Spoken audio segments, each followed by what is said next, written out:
nothing can cross light speed, Feynman's answer will shock you. There is a rule built into the universe.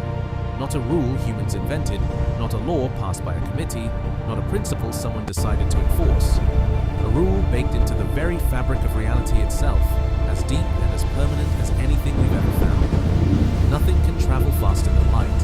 300,000 kilometers every second. That's 186,000 miles per second. In the time it takes you to blink, light has already circled the entire Earth more than 7 times. It crosses the distance from here to the moon in just over a second. It reaches Mars in a few minutes. It arrives at the nearest star in 4 years. And nothing in the known universe can beat it. Not rockets, not particles, not information, not you. But here's what's strange. When most people first hear this, the instinctive reaction is a shrug. Fine, so light is fast. Really fast. What's the big deal? The universe is big, light is fast. Seems like a reasonable arrangement. The big deal isn't the speed, the big deal is why. Why is there a speed limit at all? Why 300,000 kilometers per second and not more? Why can't you, given enough fuel and enough time and enough determination, just keep accelerating until you're faster? What is actually stopping you? Is it engineering? Is it energy?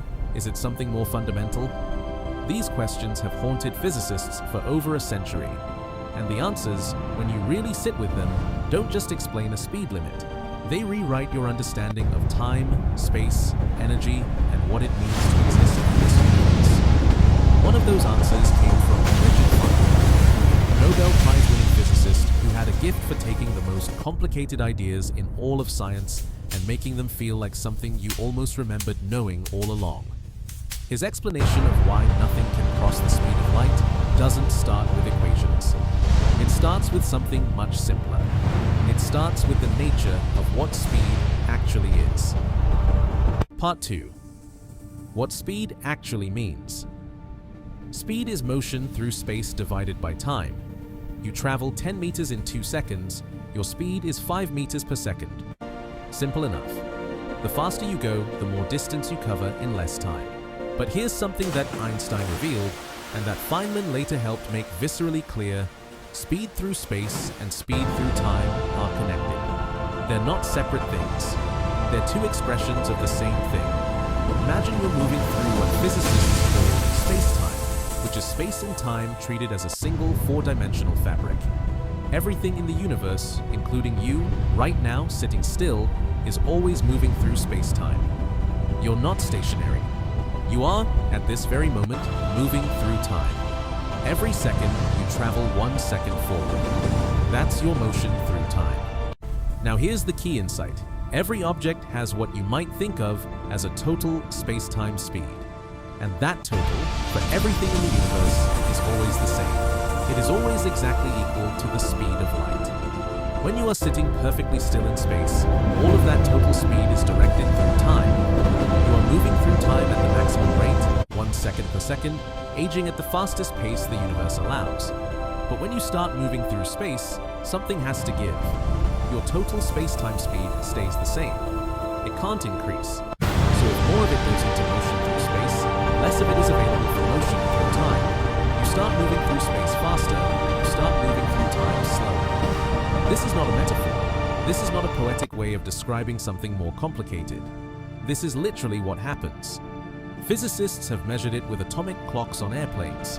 They've confirmed it with GPS satellites that need constant time corrections because they're moving fast enough to age differently than clocks on the ground.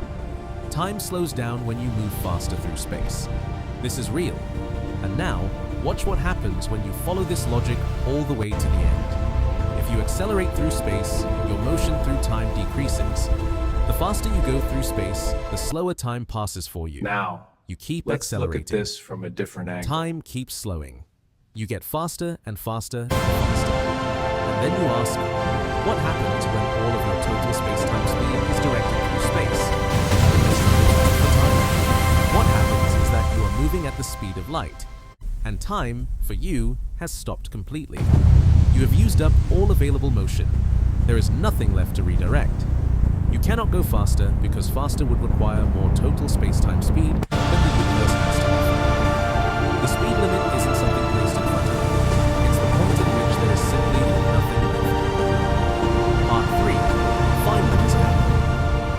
energy that never ends. Richard Feynman approached this from a different direction, and his framing is, in some ways, even more viscerally unsettling. Forget about space-time for a moment. Think about what it takes to accelerate something. You push a ball, it accelerates. You push it harder, it accelerates more. The relationship between force, mass, and acceleration is one of the most fundamental things in classical physics. Push harder, go faster, simple. But Einstein's special relativity introduced something that quietly shattered this simplicity. Mass is not fixed. As an object moves faster, its effective mass increases. Not the actual number of particles inside it, but the mass-like resistance it offers to further acceleration. The faster you go, the heavier you effectively become. And the heavier you are, the more force it takes to accelerate you further. This is where the picture becomes almost cruel in its elegance. At slow speed, the mass increase is negligible. A car moving at highway speed has an effective mass that's only infinitesimally greater than when it was parked. Nothing you'd ever notice.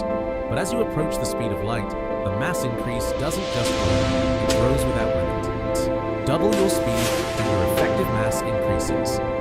Get to 90% the speed of light, and your mass has roughly doubled from your resting mass. Get to 99% the speed of light, and your mass is more than 7 times what it was. Get to 99.9% the speed of light, and your mass is over 20 times what it was. Keep going. 99.99%. 99.999%. Each additional fraction of the speed of light requires more energy than the last. Not just more, but disproportionately, brutally, asymptotically more. To reach the speed of light exactly would require infinite energy. Not a lot of energy. Not more energy than a civilization could produce. Infinite, as in more than exists. As in a number that has no end and no upper bound. As in impossible. Feynman's way of seeing this was characteristically direct. You can keep adding energy, the object keeps speeding up, but the return on your investment gets worse and worse. Not because of friction or heat loss, but because the object itself keeps getting harder to accelerate. Every bit of energy you put in mostly goes into increasing the mass of the thing you're pushing, not into making it go faster. The universe, in a sense, is absorbing your effort and converting it into something other than what you wanted. This is Einstein's famous equation at work. E equals mc squared. Energy and mass are equivalent. They are different expressions of the same thing. When you push something faster, you're adding energy to it, and that energy has to go somewhere. At relativistic speeds, it goes into mass. And the more mass you have, the more energy you need to push it further. The cycle feeds itself with no exit. The speed limit from this angle is not a wall, it's an infinite slope. You can always add more energy, you can always get a little faster, you will never reach the top. Part 4. Why light itself travels at light speed. Here is where it gets stranger still. Everything we've discussed so far applies to objects with mass. Things like electrons, protons, atoms, baseballs, people, rockets. Things made of stuff. For all of these, the speed of light is a limit they can approach but never reach. But light itself has no mass. Photons, the particles of light, have exactly 0 resting mass. None. And this changes the calculation entirely. If something has no mass, the energy-mass equation takes a different form. Without resting mass, there's no resistance to acceleration in the usual sense. Light doesn't need infinite energy to reach its speed because it has no resting mass creating that infinite barrier. Light doesn't accelerate to its speed. It is born at its speed.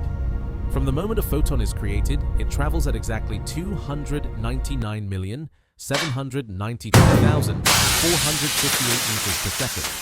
Not just fast, exactly that fast, always, in every direction, in every reference frame, in every corner of the observable universe. And this universality of light's speed is what started everything. It was James Clerk Maxwell's equations, written in the 1860s, that first suggested the speed of light was a constant. Not a relative speed, not a speed that depended on how fast you were moving when you measured it. An absolute, a fixed value baked into the laws of electromagnetism. This was deeply troubling to physicists of the time.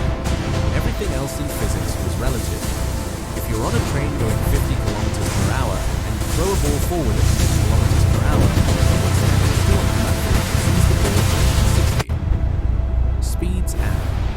That's intuitive, obvious, and correct for everything except light. Experiments in the late 19th century tried to detect the difference in light speed depending on Earth's direction of motion. If light traveled through some fixed medium and Earth was moving through that medium, then light should travel faster in some directions than others relative to Earth's surface. The experiments found no difference, none at all. The speed of light was the same regardless of how fast Earth was moving. This result didn't fit into any existing framework. It violated intuition. It contradicted the way everyone thought physics worked.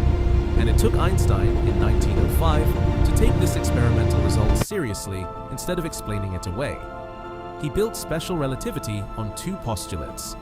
The laws of physics are the same for all observers moving at constant velocity, and the speed of light is the same for all observers regardless of their motion.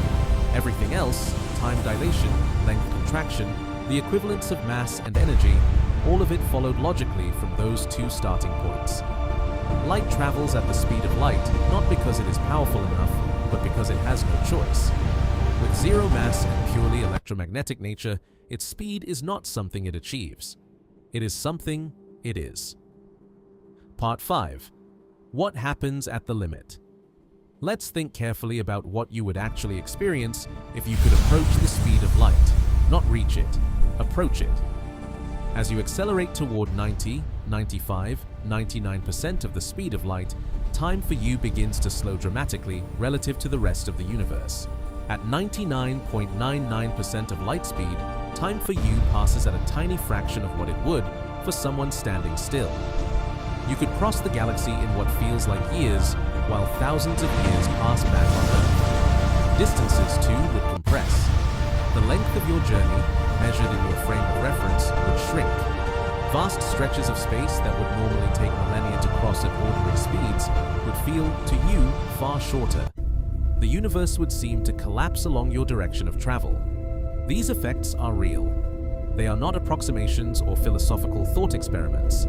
They are experimentally confirmed. Particles called muons, created in the upper atmosphere by cosmic rays, should decay before reaching the ground. They travel at over 99% the speed of light, and at that speed, their internal clock runs so slowly that they survive far longer than they should. They arrive at the ground in numbers that only make sense if time is genuinely slower for a fast-moving particle. We have watched this happen. We have counted the muons. The numbers match the equations perfectly. And yet, even as time slows to a crawl and space compresses dramatically, the speed of light remains unreachable. You get closer and closer. You need more and more energy for less and less gain. And the light in front of you always moves away at exactly the same speed, no matter how fast you're going. You cannot catch it, you cannot gain on it. In the quantum realm of a microchip, electrons can tunnel through barriers, enabling modern electronics to function. This phenomenon is essential for the operation of devices like smartphones and computers. Exactly the same distance from you in velocity space, no matter how fast you run. Can you feel that Part connection? 6. The geometry of It's space-time. like an invisible thread. To really understand why the speed of light is the ultimate Exactly. limit, It's you always have to there. understand what space-time actually is, not just as a metaphor, but as a geometric structure. In ordinary space, you can move in three directions: forward and backward, left and right, up and down. These three dimensions are what we navigate every day. Einstein added a fourth dimension: time. And not just as a label, but as a genuine geometric direction. Time and space are not separate things. They are different axes of the same four-dimensional geometry. When you draw a map of space-time, you plot position on one axis and time on another. The path an object traces through this map, the curve of its existence through space and time, is called its world line. A stationary object has a world line that goes straight up through time, going nowhere in space and advancing through time at the maximum rate. A moving object's world line tilts. The faster it moves through space, the more tilted its world line becomes relative to the time axis. Now here is the geometric heart of the speed limit. In Minkowski spacetime, the geometry has a particular structure. There is a special set of lines called null lines, or light-like paths. These are the paths that light takes. And in the geometry of spacetime, these paths form a structure called the light cone. Every event in spacetime is surrounded by a light cone that opens forward in time and backward in time. The future light cone contains all the events that can be causally influenced by the present moment. The past light cone contains all the events that could have influenced the present moment. The rule of the universe is this: massive objects can only move along paths inside the light cone. Their world lines must remain tilted less than 45 degrees from the time axis. They must remain time-like. Light travels along the surface of the light cone. Its world lines are light-like. And outside the light cone, there is what physicists call the space-like region. These are events that are too far away and too simultaneous for any causal connection to reach them. Nothing can travel there. No information, no signal, no object. Faster than light travel would mean crossing from inside the light cone to outside it. And in the geometry of Minkowski spacetime, that crossing is not forbidden by a physical barrier. It's forbidden because it doesn't make geometric sense. A massive object's world line simply cannot be space-like. The geometry of spacetime doesn't allow it, in the same way that a circle cannot have corners. The speed limit is not a rule imposed on spacetime, it is a property of spacetime's geometry. Class, Part this 7. hologram shows the solar causality system. argument. Light travels at 300,000 Why kilometers faster per than second. light breaks reality. Watch. A light beam travels There's from the another sun to argument for Neptune why in just nothing over can 4 exceed hours. the speed of that's light. fast. And Cool. it comes not from energy or geometry, but from something even more fundamental: the structure of cause and effect. Causality is the principle that causes precede effects. You throw a rock, then the window breaks, not the other way around. This seems obvious. It seems so obviously true that it barely feels worth stating. And yet, it turns out that the speed of light and causality are deeply, inextricably linked. Here is the problem with faster-than-light travel. In special relativity, observers moving relative to each other don't agree on whether two events are simultaneous. If two events are separated in space and one happens just after the other, a moving observer might see them in the opposite order. This is called relativity of simultaneity, and it's not an illusion. It's a genuine feature of how time works in a relativistic universe. For events connected by light or slower signals, this reordering is prevented by the light cone structure. Cause always precedes effect in every reference frame, as long as nothing is moving faster than light. But imagine a hypothetical faster-than-light signal. You send it from point A to point B, and it arrives before light could have gotten there.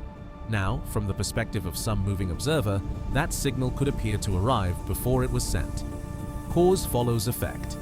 Effect precedes cause. That's not just philosophically uncomfortable, it leads to logical paradoxes. If effects can precede causes, then you could construct scenarios where an event prevents itself from occurring. The classic formulation is something like, if you could send information faster than light, you could in principle use that to send a message to your past self, preventing you from sending the message in the first place. Physicists call these closed time-like curves and grandfather paradoxes. They are not just thought experiments, they are genuine mathematical consequences of allowing faster-than-light information transfer in a relativistic universe. The speed of universe light looks is, the way in it this does, sense, the because guardian we of are here to causality. see it. The universe The does not allow anthropic things to principle travel faster suggests than our light, observation because to do so would shapes be this to allow cosmic effects to reality. precede causes. It would be to allow the river of time to flow backward in ways that create contradictions with no resolution. The speed limit is not just a limit on motion, it is the limit that keeps the past from being undone. Part 8. What about warp drives and wormholes? At this point, a reasonable question emerges. If nothing can travel faster than light through space, is there any way around the limit? Any loophole in the physics? The answer is, perhaps, but not in the way science fiction usually imagines. The key distinction is between moving through space and moving space itself. The speed of light limit applies to objects moving through space-time, but space-time itself can, in principle, behave in ways that achieve the same effective result. The early universe provides a proof of concept. In the first fraction of a second after the Big Bang, the universe expanded so rapidly that distant regions were pulled apart faster than light could travel between them. This wasn't matter moving faster than light, it was space itself stretching. The same principle, at least mathematically, underlies the concept of warp drive. In 1994, a physicist named Miguel Alcubierre published a solution to Einstein's field equations describing a space-time configuration that would allow a region of space to contract in front of a spacecraft and expand behind it. The spacecraft would sit in a bubble of flat space-time while the bubble itself moved. The spacecraft would experience no acceleration, no relativistic effects. Space would be moving around it. The Alcubierre drive does not violate the speed of light because the spacecraft never actually moves faster than light locally. The space it's in does the moving. However, the solution has several significant problems. It requires a form of energy called exotic matter with negative energy density, which has never been observed. It likely requires amounts of energy comparable to the mass of Jupiter or more. And there are deep questions about whether such a configuration could ever be created, controlled, or kept stable. Wormholes are another mathematical possibility. Solutions to Einstein's equations allow for tunnels connecting distant regions of spacetime. In principle, a wormhole could provide a shortcut between two points, allowing traversal in less time than light, traveling the ordinary route would take. Again, however, the conditions required to create and stabilize a traversable wormhole involve exotic matter and energy scales that may be physically impossible. There is also a deeper issue. Even if wormholes or warp drives exist, they may be forbidden by the very causality arguments we discussed earlier. A traversable wormhole would likely allow construction of a time machine, leading back to the paradoxes that seem to forbid faster-than-light information transfer. Some physicists suspect that any physical loophole allowing effective faster-than-light travel would be closed by quantum effects, that quantum mechanics and general relativity together would conspire to make such configurations impossible, even if they appear allowed by classical equations. This is sometimes called Hawking's chronology protection conjecture. The laws of physics prevent time machines from appearing, and by extension, prevent any pathway that would violate causality. It hasn't been proven, but it is, at minimum, a serious suspicion held by serious physicists. Part 9. What does exceed the speed of light? Here's something that might recalibrate your intuition. There are things in the universe that do travel faster than light. Technically, the expansion of the universe is the most significant example. Distant galaxies are not moving through space faster than light, but the space between us and them is expanding. And in regions far enough away, that expansion is fast enough that the distance between us and those galaxies grows at a rate faster than light can cross. Those galaxies are receding from us faster than light. This means there are galaxies in the universe that we will never see. Their light will never reach us. They exist beyond what we call the cosmological event horizon. Not because they're hiding, but because the universe is expanding too fast for their light to catch up. This is not a violation of the speed limit. Space itself is not matter. Space is not carrying information from one place to another. It is simply growing. There's also the phase velocity of certain quantum phenomena. In quantum mechanics, wave functions can have components that appear to travel faster than light. The phase of a wave, not the wave's energy or information, can seem to propagate superluminally. But this is again not a violation of the limit that matters, because no information is being transmitted faster than light. You cannot use the phase velocity of a quantum wave to send a message. There are also phenomena called quantum entanglement correlations. Two entangled particles, separated by any distance, show correlated behavior when measured. The correlation appears instantaneously, but it cannot be used to send information because you cannot control the outcome of a measurement on your particle. You just get a random result. You only know there's a correlation after you compare notes with the other person through ordinary, light-speed limited communication. The universe seems to have been very careful about this. Every phenomenon that appears to allow superluminal effects turns out, on careful examination, to be unable to transmit information. The causality protection appears to be thorough and deep. Light speed is the absolute limit for the transmission of information and the motion of matter. Everything that seems to break this rule, on close examination, does not. Part 10. The deeper mystery. From an observatory, a scientist aims a laser at the moon. Rarely answer satisfactorily, the red dot on the lunar Feynman surface is barely visible, yet allows for precise distance measurement. Why is the speed of light the specific value it is? 299,792,458 meters per second. Why that number? Why not twice as fast? Why not half? Why not infinite? The honest answer is that we don't fully know. The speed of light in a vacuum is related to two constants of nature: the permittivity of free space and the permeability of free space. These are constants that describe how electric and magnetic fields propagate through a vacuum. Maxwell's equations connect them, and the result is the speed of light. But why those constants have the values they do is not explained by any current theory. There's a deeper issue lurking here. The speed of light in meters per second is only meaningful if meters and seconds have fixed, independent definitions. But the modern definition of a meter is actually derived from the speed of light. A meter is defined as the distance light travels in 1/299,792,458th of a second. So in a real sense, asking why the speed of light is 299,792,458 meters per second is a bit circular. What physicists can ask is whether the dimensionless constant associated with the speed of light, a constant called the fine structure constant that relates to the strength of electromagnetism, has the value it does for fundamental reasons. And that constant, approximately 1/137, is not explained by any current theory. It is measured, found to be what it is, and used in calculations. But the reason it has that specific value is an open question. Some physicists hope that a future theory of quantum gravity will explain why the constants of nature have the values they do. Others suspect they may be environmental variables, different in different regions of a multiverse, and we find ourselves in a region where they support the existence of stars, planets, and physicists to ask the question. This is the strange edge of the knowledge we have. We can explain beautifully and precisely and experimentally why nothing can exceed the speed of light. We can describe the geometry of spacetime that enforces it. We can trace the energy requirements that make it unreachable. We can show how it protects causality. We can derive it from Maxwell's equations and confirm it in particle accelerators and atomic clocks. But the value itself, the specific 299,792,458 meters per second that defines the limit, remains one of the deepest unanswered questions in all of physics. The universe has a speed limit. We know why it exists. We don't know why it is exactly what it is.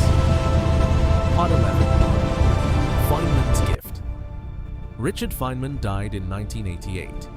But his way of thinking about physics, his insistence on asking what is really happening rather than just accepting the mathematics, left a permanent mark on how science understands itself. Feynman was famous for saying he didn't understand something until he could explain it in simple terms. Not simplified terms, but simple ones. There's a difference. Simplification leaves things out. Simplicity captures the essence. His approach to the speed of light was characteristic. He didn't wave his hands at the equations. He traced the logic from first principles. He asked what it would actually mean, physically, for something to go faster. He showed that the question answered itself. Going faster requires more energy, but more energy means more mass, which means going faster requires even more energy, which means even more mass, which continues without end until you've traced an infinite regress that no finite universe can satisfy. He also understood something that is easy to lose sight of in technical discussions. The limit is not a failure of the universe. It's not a disappointing constraint. It is a feature of the geometry of reality that makes time meaningful, that makes cause and effect coherent, that gives structure to the cosmos. Without the speed limit, the universe would be causally incoherent. Events would not have clear relationships to one another.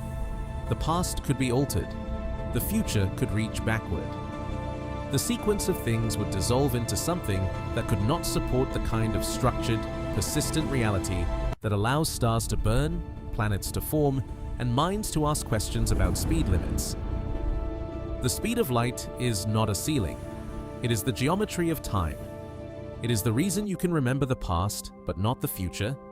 It is the reason effects follow causes. It is the reason the universe has a coherent story at all. A story that starts somewhere and proceeds somewhere, rather than folding back on itself in an infinite tangle of contradictions. Feynman's answer to why nothing can cross light speed is, at its core, not about speed. It's about what the universe is.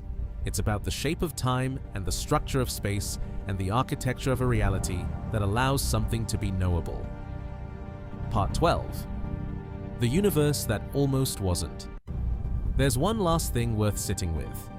The speed of light being what it is, the way it enforces causality, the way it connects space and time, all of this depends on the fine structure constant and other fundamental parameters having the values they have. Slightly different values and the universe would not support stable atoms.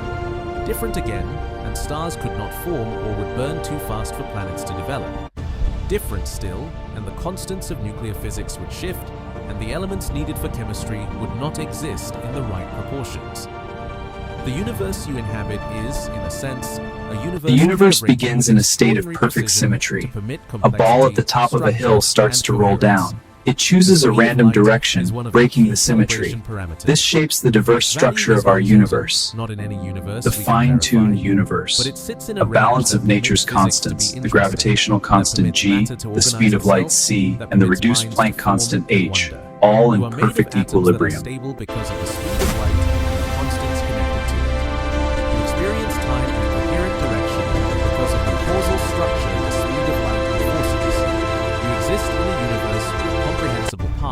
And an open future because nothing can reach back across the light cone and scramble what has already happened. The speed limit is written into you as surely as it is written into space-time.